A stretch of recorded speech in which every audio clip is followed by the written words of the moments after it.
Hey everybody, Dan Brown here, CEO of Channel Key. Today I want to talk about making sense of Amazon first-party to third-party transitions and why the decision can potentially unlock greater profit and revenue for your brand, but sometimes doesn't always make the most amount of sense.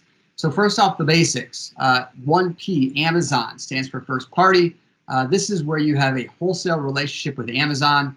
They are buying your product at a negotiated rate at wholesale. And they become the retailer on the platform. The other model is 3P or third party.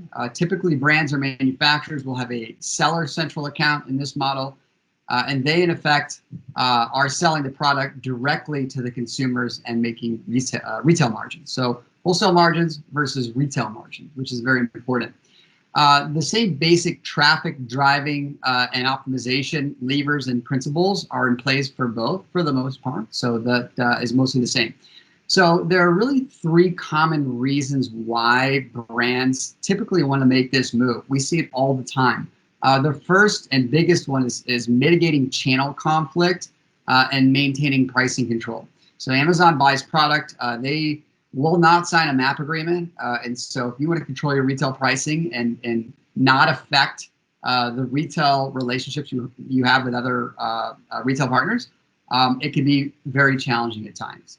The second reason is items crapping out or just general inconsistency in PO flow. So if an item becomes less profitable for Amazon at wholesale, they can crap it out, which basically means can't realize a profit. And in essence, they'll stop buying it from you. So it creates some inconsistency in PO flow. And in certain cases, doesn't make your product sellable, or at least your entire catalog sellable. The last one is shrinking margins. So Amazon consistently comes around asking for price increases. It's virtually impossible to get your negotiated pricing down. So shrinking margins tend to lead folks to 3P, where they can realize retail margins. So there's a lot to unpack here. And to be clear, it doesn't always make sense to make a 1P to 3P transition.